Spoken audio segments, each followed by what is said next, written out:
नमस्कार, आप देख रहे हैं इलेक्शन डीएनए और आपके साथ में विजेंद्र सोलंकी। आज हम आपको बताने वाले हैं कि ज्योति मिर्धा और हनुमान बेनीवाल दोनों ही जाट वोट बैंकों किस तरीके से साधते हुए नजर आएंगे और अगर जाट वोट बैंक का बंटवारा हुआ तो फिर बाकी जातियों को साधने के लिए क्या कुछ प्लान बनाया गया है। इस दौरान जरा याद कीजिए 2013 राजपा से किरोड़ी लाल मीणा हेलीकॉप्टर के जरिए राजस्थान को साध रहे थे, लेकिन 2019 आते आते क्यों मोटरसाइकिल के जरिए वो नजर आए हैं सियासी प्रचार के दौरान। वहीं आपको यह भी बताएंगे कि बाकी इलाकों में सियासत किस तरीके से आगे पीछे दौड़ रही है और कांग्रेस मास्टर स्ट्रोक किस तरीके से चल रही है। यानी दिखाएंगे हर खबर और हर खबर के अंदर का डीएनए, क्योंकि इलेक्शन है, खबरों के अंदर का डीएनए जानना आपके लिए बेहद जरूरी है। दिखाएंगे आपको इलेक्शन डीएनए।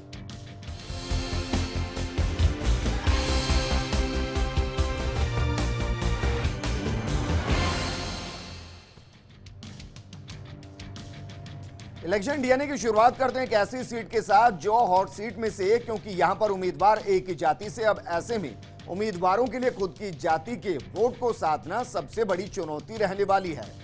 यहां दूसरे जातीय गणित को साधने में भी राजनेता जुटे हुए हैं। ये जरा ग्राफिक्स हम आपको दिखा रहे हैं। ग्राफिक्स के जरिए जरा समझिए किस तरीके से जातियों के समीकरण को साधा यहां पर जा रहा है, क्योंकि दूसरे जातीय गणित को साधने में नेता और राजनेता यहां पर जुटे हुए हैं। झुंझुनू में दो जाट क्षत्रपों के बीच बेहद कड़ा मुकाबला यहां पर देखने को मिल रहा है। नरेंद्र खींचड़ और श्रवण कुमार के बीच चुनावी मुकाबला यहां पर है और कहा जा सकता है कि राजपूत, मुस्लिम, माली, दलित, गुर्जर, ब्राह्मण वोट निर्णायक यहां पर साबित होते हुए दिखाई देंगे। और नागौर में ज्योति मिर्धा और हनुमान बेनीवाल आमने सामने हैं। यही सिचुएशन इनके सामने भी यहां पर दिखाई देगी, क्योंकि दोनों ही उम्मीदवार ताल्लुक रखते हैं जाट समाज से, जाट वर्ग से, और इसीलिए यहां पर भी जाट वोट बैंक सर्वाधिक किसे मिले इसको लेकर दोनों का ही फोकस है। लेकिन इसके अलावा रणनीति यहां पर किस तरीके से काम करती हुई दोनों के लिए ही नजर आएगी, ये वाकई में दिलचस्प रहने वाला है। लेकिन अकेले दो सीटें नहीं, जहां जाट फैक्टर या कहें कि एक जाति का फैक्टर दोनों प्रत्याशियों के बीच में फंसा हुआ। एक और सीट जहां मीणा क्षत्रपों के बीच महामुकाबला एक तरीके से देखा जाने वाला है। यह महामुकाबला जहां पर होना है, सीट है दौसा। दौसा में मीणा क्षत्रपों के बीच महामुकाबला नजर आएगा। यहां पर सविता मीणा और जसकौर मीणा आमने सामने रहने वाली हैं। ये जरा देखिए, दौसा में मीणा क्षत्रपों के बीच मुकाबला यहां पर होगा, क्योंकि एक तरफ होगी सविता मीणा और दूसरी तरफ है जसकौर मीणा। दोनों के बीच आमने सामने की टक्कर यहां पर होगी और कहा जा सकता है कि अरसे बाद डॉक्टर किरोड़ी चुनावी जमीन पर नजर यहां पर नहीं आएंगे, क्योंकि उनको टिकट यहां पर दिया गया नहीं है और निर्दलीय भी वो मैदान में नहीं आ रहे हैं। ऐसे में दोनों ही उम्मीदवारों की कोशिश किसे सर्वाधिक मीणा वोट मिले। डॉक्टर किरोड़ी लड़ते थे तब उन्हें ही सर्वाधिक मत यहां पर मिलते थे, फिर चाहे निर्दलीय ही मैदान में क्यों ना रहे हों। जब वो निर्दलीय मैदान में थे तो भी मीणा वोट बैंक के बलबूते ही वो सांसद बने थे। लेकिन इस महामुकाबले के अंदर किरोड़ी मीणा की भूमिका क्या कुछ रहेगी, ये देखना वाकई में दिलचस्प रहने वाला है। लेकिन जिक्र चूंकि हम दौसा सीट का कर रहे हैं, तो ये दो महिलाओं के बीच महामुकाबला है और ये महामुकाबला किस तरीके से रण क्षेत्र में लड़ा जाएगा। ये दो तस्वीरें, एक तरफ सविता मीणा और दूसरी तरफ जसकौर मीणा, दोनों के बीच ये मुकाबला है। एसटी आरक्षित सीट, महिला आरक्षित अघोषित, यहां पर बीजेपी और कांग्रेस में अभी यहां कांटे का मुकाबला चल रहा है। बीजेपी की जसकौर मीणा और सियासत का एक तरीके से कह सकते हैं कि सुलझा हुआ चेहरा, वहीं दूसरी तरफ कांग्रेस की तरफ से सविता मीणा नया चेहरा, लेकिन उनको नया चेहरा ना ही कहिए तो बेहतर, क्योंकि उनके पति मुरारी लाल है, राजनीति के माहिर खिलाड़ी। ऐसे में कौन किसे दे सकता है मात, अभी ये कहना दरअसल मुश्किल ही रहेगा। लेकिन ये सच है कि यहां पर कांटे की टक्कर नजर आने वाली है। लेकिन जिक्र हम दौसा का कर रहे हैं, किरोड़ी लाल मीणा का कर रहे हैं, तो फिर उनसे जुड़ा एक और वाक्य आपको बताते हैं, क्योंकि बीजेपी नेता किरोड़ी लाल मीणा का अनूठा प्रचार यहां पर देखने को मिला है। अनूठा फॉर्मूला राज्यवर्धन राठौड़ के नामांकन कार्यक्रम में दरअसल वो बाइक से प्रचार करते हुए नजर आए।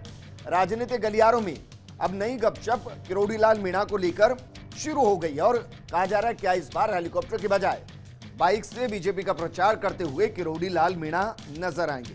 हेलीकॉप्टर यानी कि 2013 के चुनाव में राजपा तीसरे मोर्चे के तौर पर दिखाई दी थी। किरोड़ी लाल मीणा राजस्थान में उसकी अगुवाई कर रहे थे, लेकिन अफसोस तीसरा मोर्चा खड़ा हो नहीं पाया और हेलीकॉप्टर से प्रचार के दौरान भी उड़न खटोले को आसमान में घुमाने के बावजूद भी किरोड़ी लाल मीणा बहुत ज्यादा सीटें नहीं जीत पाए थे। लेकिन अब हेलीकॉप्टर से उतर वो बाइक की सवारी करते हुए नजर आ रही है। लेकिन कांग्रेस आज किस तरीके से मास्टर स्ट्रोक चलती हुई नजर आई, ये हम आपको बता रहे हैं, क्योंकि वॉर रूम शुरू करने के बाद पहली सफलता यहां पर मिली है। और ये पहली सफलता क्या है, ये दरअसल समझने की कोशिश कीजिए, क्योंकि राजपूत आरक्षण मंच के पदाधिकारियों को कांग्रेस में शामिल किया गया है। और अविनाश पांडे का मास्टर स्ट्रोक इसको कहा जा सकता है, क्योंकि चुनाव से पहले जितने भी संगठनों को कांग्रेस में समाहित किया जाएगा, यकीनन उसका चुनाव पर असर पड़ता हुआ दिखाई देगा। और राजपूत आरक्षण मंच के पदाधिकारियों को भी कांग्रेस में शामिल किया गया है। अब अविनाश पांडे ने क्या दावा किया, ये जरा पढ़िए। अविनाश पांडे कह रहे हैं कि मिशन 25 का जो संकल्प है, दरअसल उसको पूरा यहां पर कर लिया जाएगा। दिल्ली में कांग्रेस मजबूत सरकार यहां पर बनाएगी और कांग्रेस को प्रदेश में जबरदस्त समर्थन यहां पर मिलता हुआ नजर आ रहा है। राजपूत आरक्षण मंच के पदाधिकारी कांग्रेस में शामिल हुआ और इसको आज का मास्टर स्ट्रोक कहा जा रहा है। लेकिन सिर्फ राजपूत आरक्षण मंच नहीं, अलवर की सियासत हम आपको समझाते हैं, क्योंकि बसपा वहां पर तीसरे मोर्चे के तौर पर खड़ी है। लेकिन अब अलवर में सियासी समीकरण बदलते हुए नजर आ रहे हैं। अब ये सियासी समीकरण किस तरीके से बदल रहे हैं, इसको जरा समझने की कोशिश कीजिए, क्योंकि जिन पदाधिकारियों ने बसपा छोड़ी थी, अब वो कांग्रेस का दामन थामते हुए नजर आने वाले हैं। कांग्रेस का दामन वो थामेंगे और इस दौरान 18 तारीख को कांग्रेस प्रत्याशी नामांकन जब दाखिल करेंगे, तो बसपा छोड़ने वाले 18 को कांग्रेस का दामन थमा दिया जाएगा, यानी कि उसी दिन ये सब कुछ होता हुआ नजर आएगा। यहां से भंवर जितेंद्र सिंह ने एक बड़ा बयान भी दिया। उन्होंने कहा कि हमारे दरवाजे खुले हैं, यानी कि जो भी कांग्रेस में समाहित होना चाहे वो कांग्रेस में आ सकता है। अलवर यानी कि ढूंढाड़, इससे जरा अलग चलते हैं, मेवाड़ का रुख कर लेते हैं। मेवाड़ इसलिए क्योंकि वहां पर कांग्रेस के लिए राहत नहीं बल्कि टेंशन की खबर है। बीटीपी आफत बनती हुई यहां पर नजर आ रही है। और बीटीपी किसके लिए परेशानी होगी, दरअसल ताराचंद भगोरा कांग्रेस से प्रत्याशी और उन्हीं के लिए बीटीपी यहां पर परेशानी, क्योंकि कांग्रेस वोटों में वो सेंध लगा सकते हैं। अगले कुछ दिनों में बड़े आदिवासी नेता यहां का दौरा करते हुए भी नजर आएंगे, वागड़ के अंदर वो नजर आएंगे और कांग्रेस पार्टी की मजबूती के लिए चुनावी बैठकें भी यहां पर करेंगे, ताकि बीटीपी के प्रभाव को कम यहां पर किया जा सके। गुजरात और एमपी से जुड़े आदिवासी जो नेता हैं, वो दरअसल मोर्चा संभालते हुए यहां पर नजर आने वाले हैं, ताकि बीटीपी जो विधानसभा चुनाव के दौरान 2 सीटों पर जीत दर्ज करती हुई नजर आई, उसके प्रभाव को लोकसभा चुनाव के दौरान खत्म किया जा सके। और इसीलिए गुजरात और मध्य प्रदेश के जो आदिवासी नेता हैं, वो वागड़ का दौरा करते हुए नजर आएंगे। लेकिन बीटीपी अभी उद्गम हुआ, 2 सीटें जीत गई, लेकिन कॉमरेड 30 साल से जंग में, 30 साल पहले एक सांसद कॉमरेड से थे, एक बार फिर से कॉमरेड चुनावी मैदान में है। और यही हमारी खबर है कि इसका असर राजस्थान की राजनीति पर क्या कुछ पड़ता हुआ नजर आएगा। लोकसभा चुनाव में क्या वाकई में कॉमरेड कमाल करते हुए नजर आएंगे, ये सवाल है, क्योंकि साम्यवादियों ने बीते चुनाव में जड़ों को यकीनन मजबूत किया है। 2 विधायक उनके इस वक्त हैं, और माफ कीजिएगा 3 कॉमरेड चुनावी समर में उतर चुके हैं। लोकसभा चुनाव में 2 विधायक वर्तमान में उनके हैं, और सीकर से अमराराम लड़ रहे हैं चुनाव। वो दरअसल विधानसभा का चुनाव हार गए थे और अब वो लोकसभा के चुनाव में मैदान में है। एक बड़ा चेहरा किसान आंदोलन से जुड़ा हुआ शेखावाटी, बीकाना और नारी क्षेत्र में लाल सलाम नजर आता है। और 30 सालों से कॉमरेड प्रदेश में कोई सांसद यहां पर नहीं बना पाई, बाह जोड़ती हुई नजर आ रही है। और जिसका जिक्र हम कर रहे हैं, कर्ज माफी को लेकर साम्यवादियों ने कई आंदोलन यहां पर किए, और उसी के आधार पर अब कॉमरेड लोकसभा चुनाव में मैदान में उतरती हुई नजर आएगी। अब सवाल यह है कि वो 3 सीटें कौन सी होंगी। पहली सीट है चोरू, जहां से कॉमरेड अपने प्रत्याशी को उतार रही है। दूसरी सीट है बीकानेर, वहां पर भी कॉमरेड अपने प्रत्याशी को उतार रही है। और तीसरी सीट यहां पर है, वो है सीकर, यहां से भी कॉमरेड अपने प्रत्याशी को उतार रही है। और 30 साल पहले बीकानेर से कॉमरेड की जो शुरुआत हुई थी, अब वो 3 सीटों पर पहुंचे, लेकिन एक सांसद 30 साल पहले थे। आज लोकसभा चुनाव में 3 सीटों पर उतरे हैं। परिणाम बताएगा कि क्या वाकई में लाल सलाम को जनता मतदान के जरिए सलाम करती हुई नजर आएगी या नहीं आएगी। लेकिन आज दूसरे चरण का प्रचार खत्म। 13 राज्यों की 97 लोकसभा सीटों पर शोर थम गया है। 97 सीटों पर 18 अप्रैल को वोटिंग होगी और इन 97 सीटों पर कुल 1635 उम्मीदवार मैदान में है। यूपी में 8 सीटों पर मतदान होगा, बिहार में 5 सीटें, पश्चिम बंगाल में 3 सीटें, ओडिशा में 5 सीटें, महाराष्ट्र में 10 सीटें, छत्तीसगढ़ में 3 सीटें, कर्नाटक की 14 सीटें, जम्मू कश्मीर की 2 सीटें, त्रिपुरा की 1 सीट, इसके अलावा मणिपुर, पुडुचेरी की 1-1 सीटें, असम में 5 सीटों पर, तमिलनाडु में 39 सीटों पर मतदान होगा। ईवीएम में कैद होंगी कई दिग्गजों की किस्मत। इस दौरान बड़े नाम हम आपको बता रहे हैं कि जिनकी किस्मत इस दूसरे चरण में ईवीएम में कैद होती हुई नजर आएगी, वो हैं देवे गौड़ा, राज बब्बर, हेमा मालिनी। ये वो दिग्गज जिनकी किस्मत ईवीएम में कैद होती हुई दिखाई देगी। तो दूसरे चरण के प्रचार का शोर यहां पर थमता हुआ दिखाई दिया और 97 सीटों पर 1635 उम्मीदवार मैदान में हैं। वहीं राजस्थान की सभी 25 सीटों पर कांग्रेस प्रत्याशियों को मुख्यमंत्री अशोक गहलोत और डिप्टी सीएम सचिन पायलट जिताने में जुटे हैं। पाली के कांग्रेस प्रत्याशी बद्रीराम जाखड़ के समर्थन में भोपालगढ़ में जनसभा हुई, जिसको गहलोत और पायलट ने संबोधित किया और बद्रीराम जाखड़ को जिताने की अपील की। तो वहीं बीजेपी और मोदी सरकार पर भी जमकर बरसे। गहलोत ने कहा कि नरेंद्र मोदी की जुमलेबाजी अब खत्म हो चुकी है। जनता से किए वादे नहीं निभा पाने का आरोप भी लगाया गया। गहलोत ने मोदी राज में किसी को भी सुरक्षित नहीं होने का आरोप लगाते हुए कहा कि राजनीति, मीडिया या उद्योग धंधे वाले कोई सुरक्षित नहीं है। ये दरबार जनता का है। हिंदुस्तान और पाकिस्तान में बहुत फर्क है।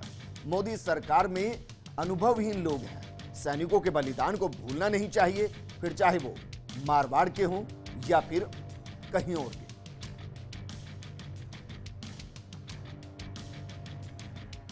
बड़े गंभीर हैं। इन हालातों में हम लोग चल रहे हैं।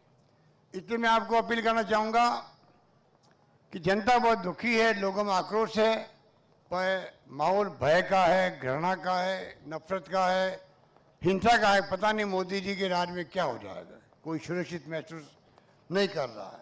टेलीफोन में बात करते लोग चमकते हैं। ये स्थिति देश में बन चुकी है। चाहे वो राजनीतिज्ञ हो, चाहे वो अधिकारी हो, चाहे वो मीडिया वाले हो, कोई हो, चाहे उद्योग धंधे वाले हो, सब लोग बात करते घबराते हैं। इस माहौल में देश चल रहा है। आज लोकतंत्र को खतरा है, क्योंकि कोई आदमी आलोचना करे सरकार की तो सीधा राष्ट्रद्रोह की बात करते हैं। राष्ट्र विरोधी तत्व है। अरे भाई, लोकतंत्र तो आप लोग बैठे माई बाप हो आप लोग। ये गांधी जी का, पंडित नेहरू का, सरदार पटेल का, मौलाना आजाद का, अंबेडकर साहब का दिया हुआ संविधान था। उसके कारण से मीटिंग होती है, वोट मांगे जाते हैं। हमारा जो घोषणा पत्र था उसको लागू करने का काम हमने सरकार के पहले दिन चालू कर दिया। और मैं धन्यवाद देना चाहता हूं राहुल गांधी जी का कि उन्होंने जो लोकसभा चुनाव के लिए घोषणा पत्र बनाया है वो अपने आप में क्रांतिकारी है। उन्होंने कहा है कि हम लोग प्रहार करेंगे देश में गरीबी पर। जो सबसे गरीब 20% परिवार इस देश में हैं, प्रत्येक परिवार में जो महिला है उस महिला के खाते में 72,000 रुपए सालाना हम लोग देंगे। वहीं जोधपुर के बावड़ी में जनसभा को संबोधित करने के बाद सीएम अशोक गहलोत पंचायती राज की जन्मभूमि नागौर पहुंचे, जहां उन्होंने कांग्रेस प्रत्याशी डॉक्टर ज्योति मिर्धा के लिए वोट मांगे। यहां हेलीपैड पर कांग्रेस के वरिष्ठ नेता डॉक्टर सहदेव चौधरी ने CM Ashok Gehlot, PCC chief Sachin Pilot और कैंपेन कमेटी के चेयरमैन रघु शर्मा का स्वागत किया। हेलीपैड से सभा स्थल पर पहुंचने पर मंच पर मुख्यमंत्री अशोक गहलोत, पायलट और शर्मा का भव्य स्वागत किया गया। यहां अपने संबोधन में सीएम गहलोत ने पीएम मोदी पर जमकर निशाना साधा। उस व्यक्ति को हमने बहुत समझाने की कोशिश की, अच्छे नेता के रूप में ऊपर क्या होगा, पर ज्योति मिर्धा की आपके संबंध ठीक कर दो, हमें खुशी होगी। 3 बार मैंने उनको कहा, पर बाद में अमित शाह के और बीजेपी नेताओं के चक्कर में आकर के वो पता नहीं क्या उनको झांसा दिया, झांसा देने वाले झांसेबाज लोग ही हैं वो। ये बीजेपी वाले झांसेबाज लोग ही हैं, वो झांसा दे के वो अपने साथ ले गए, अब पछताएंगे जिंदगी भर। तो पहले कांग्रेस में आए ये बोल करके कि भाई मुझसे गठबंधन कर लो, मेरे आने से तुम्हारे को बहुत फायदा होगा। कांग्रेस के नेता समझदार निकले, जब उन्होंने बात समझी, हमने अपना पक्ष रखा, तो राहुल गांधी जी ने, सचिन पायलट जी ने, अशोक जी ने, अविनाश पांडे जी ने उस बात को माना और उन्होंने बोला नहीं हम तुम्हारे साथ गठबंधन नहीं करेंगे, और उन्होंने टिकट ज्योति मिर्धा को देकर के आपके बीच में भेजा। ए लारला है ठगीजगा, अब मिन्नी माँ के दूध चाटन नहीं रसोई में माँ तो लात बार बाड़े काट दियो, ए जार बीजेपी के घर में बढ़ गया। नागौर जिला कांग्रेस का गढ़ है और आज तक रहा है। इस नागौर जिले का या हिंदुस्तान का इतिहास कह दीजिए कि नागौर जिला कांग्रेस का घर है। और आज जो माहौल है कांग्रेस का, एक बार आप देखेंगे कि बिल्कुल अलग और लोगों में पूरा जोश है। जगह जगह से लोग जो है गाड़ियां भर भर के आ रहे हैं और जितनी एक्सपेक्टेड थी उससे ज़्यादा होगा। और कांग्रेस की जो सीट है मैं समझता हूँ सबसे ज़्यादा मतों से जीतेगी। वहीं चूरू से बीजेपी प्रत्याशी राहुल कस्बा ने आज नामांकन दाखिल कर दिया। राहुल कस्बा की नामांकन सभा को पूर्व मुख्यमंत्री वसुंधरा राजे ने संबोधित किया और राहुल कस्बा को वोट देकर विजयी बनाने की अपील की। इस दौरान उपनेता प्रतिपक्ष राजेंद्र राठौड़, विधायक अभिनेश महर्षि, सुमित गोदारा और कई बीजेपी नेता यहां पर मौजूद रहे। प्रधानमंत्री जी से जब मेरे मिलने का मौका मिला तो उस समय ये बात निकल के आई कि आज जो लड़ाई लड़ने की बात हो रही है वो खाली अकेले प्रधानमंत्री जी नहीं लड़ रहे हैं, उसकी अगुवाई भले कर रहे हैं। आज वो लड़ाई राहुल कस्बा नहीं कर रहा है, आज वो लड़ाई हम में से कोई नहीं कर रहे हैं। आज वो देशभक्त पूरे देश के लोग इकट्ठे होके उन्होंने अपनी आवाज उठाई है और देशभक्त के सामने मैं नहीं समझती कि कोई खड़ा हो सकता है। इसलिए वो कमल का फूल जीत के जाएगा और जोरदार तरीके से आप लोग सब मिलकर उसको मजबूती से आगे ले जाने का काम करो। कोई भ्रम में मत रहना भाइयों। उम्मीदवार के रूप में अलग अलग उम्मीदवार टिकट मांगते हैं। मेरा कुछ मत हो सकता है, मेरा कुछ विचार हो सकता है, पर यह चुनाव हिंदुस्तान का चुनाव है, हिंदुस्तान के मान और सम्मान का चुनाव है। यह चुनाव देश की सुरक्षा का चुनाव है, यह चुनाव गरीब कल्याण का चुनाव है। इस चुनाव के अंदर कोई भ्रम में मत रहना, ना कोई मनभेद है ना कोई मतभेद है। जो लोग इच्छा फुट 2 इंच के इंसान को मानते हैं, जिनके साथ मेरा संबंध रहा है, मेरी जवानी निकल गई आपकी सेवा करते करते, मैं आपसे निवेदन करना चाहता हूं। बहुत से लोग फिजा में बहुत सी बातें कहेंगे, हो सकता है किसी बात पर हमारा मतभेद रहा होगा, पर ये देश के चुनाव के अंदर हम सब एक हैं और एक होकर इस बार कांग्रेस को परास्त करेंगे। वहीं जयपुर ग्रामीण से बीजेपी के प्रत्याशी और केंद्रीय मंत्री राज्यवर्धन सिंह राठौड़ ने आज अपना नामांकन दाखिल कर दिया। नामांकन दाखिल करने से पहले राठौड़ ने सुबह सबसे पहले मोती डूंगरी गणेश मंदिर में पूजा अर्चना कर जीत का आशीर्वाद मांगा। वहीं पत्नी गायत्री राठौड़ के साथ मंदिर में विशेष पूजा अर्चना भी की। इसके बाद राठौड़ सेशन कोर्ट पहुंचे, जहां उन्होंने सभी वकीलों से मुलाकात की। इसके बाद करीब 12 बजे राठौड़ ने कलेक्ट्रेट पहुंचकर नामांकन दाखिल कर दिया। राठौड़ के नामांकन में योग गुरु बाबा रामदेव आकर्षण का केंद्र रहे, जो पहली बार किसी नेता के नामांकन में शामिल हुए। इतना ही नहीं, इस चुनाव में बाबा रामदेव पहली बार किसी चुनावी सभा में नजर भी आए। पर्चा भरने के बाद राठौड़ ने कहा कि उन्हें विश्वास है कि 2014 के चुनाव की तरह ही इस बार भी जयपुर ग्रामीण की जनता उन्हें जीत दिलाएगी। ये हमारा सौभाग्य है कि आज जब प्रधानमंत्री जी कोई कदम उठाते हैं तो हम गांव में बैठे हुए भी हमारा सीना चौड़ा हो जाता है और हम कहते नहीं रुकते कि ये हमारे प्रधानमंत्री है, ये प्रधानमंत्री मोदी है।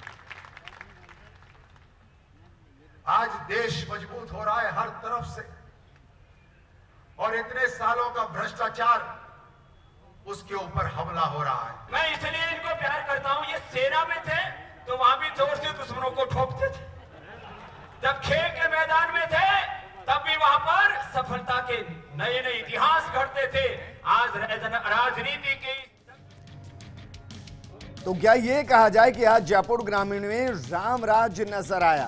राम से मतलब बाबा रामदेव और राज्य से मतलब राज्यवर्धन राठौड़। इलेक्शन इंडिया में एक छोटे से ब्रेक के लिए यहां पर रुक रहे हैं, जल्द हाजिर होंगे और ब्रेक के बाद आपको दिखाएंगे एडिटर पिक्स। ब्रेक के बाद आपका स्वागत है। सूबे में चुनावी समर परवान पर है। सियासी गलियारों और चुनावी रण में हर दिन हर पल खबरें बनती है और आज की खबर वो जिसको एडिटर ने चूज किया, यानी कि एडिटर पिक्स, क्योंकि ये फैसला से जुड़ी है, किसान से जुड़ी है, सियासत से जुड़ी है, लोकसभा से जुड़ी है। जरा सुनिए। अब राजनीतिक गलियारों में ये सवाल उठने लग गए हैं कि चुनाव के बीच में गुर्जर समाज की सियासत इतनी क्यों गर्मा रही है। कर्नल किरोड़ी सिंह बैंसला ने भारतीय जनता पार्टी को ज्वाइन किया, उस पर सवाल खड़े किए गए और उनके विरोधी धड़े ने उन्हें गुर्जर आरक्षण संघर्ष समिति से बाहर का रास्ता दिखाने की कोशिश की। लेकिन गुर्जर आरक्षण संघर्ष समिति की आज बैठक बुलाकर कर्नल बैंसला ने संकेत दे दिए कि गुर्जर समाज आरक्षण का जो मुद्दा है वो उनके साथ जुड़ा हुआ है और सिकंदरा की बैठक का कॉल कर दिया। विरोधी धड़े ने भी गुर्जर समाज की बैठक बयाना में बुलाने का कॉल किया है, तारीख अभी घोषित नहीं किया। लेकिन कर्नल बैंसला ने साफ तौर पर ये कह दिया है कि भारतीय जनता पार्टी का सदस्य बनने का मतलब ये नहीं है कि मैं गुर्जर समाज की किसी भी मूवमेंट से पार्टी को जोड़कर देख रहा हूँ। मेरा लक्ष्य है कि आंदोलन की दिशा जो है वो रहनी चाहिए और समझौते की पालना सरकार को करनी चाहिए और हम उसी बात को लेकर चेता रहे। अब यहाँ सवाल ये उठता है कि आखिर क्यों कर्नल बैंसला को चुनौती मिल रही है और चुनौती कितनी मजबूती के साथ मिलेगी, इस पर अभी संशय है, क्योंकि ये चुनौती पहली बार नहीं है। एक दौर था जब कर्नल बैंसला के खिलाफ चुनौतियां मिलना शुरू हो गई थी। प्रहलाद गुंजल, अतर सिंह बढ़ाना, गोपीचंद गुर्जर, कई नेता आए जिन्होंने अपनी ताकत दिखाई और कर्नल बैंसला को चुनौती देने की ठानी।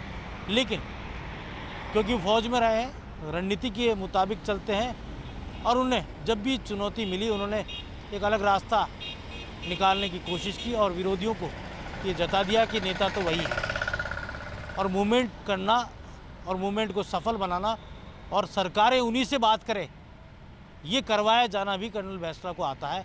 यही कारण है कि अब तक जितनी भी वार्ताएं हुई हैं, चाहे सरकार गहलोत सरकार की रही हो, वसुंधरा सरकार रही हो, बातचीत का केंद्र बिंदु गुर्जर समाज और सरकार के बीच में कर्नल बैंसला रहे हैं। मुख्यमंत्रियों ने भी उन्हीं से बात की है।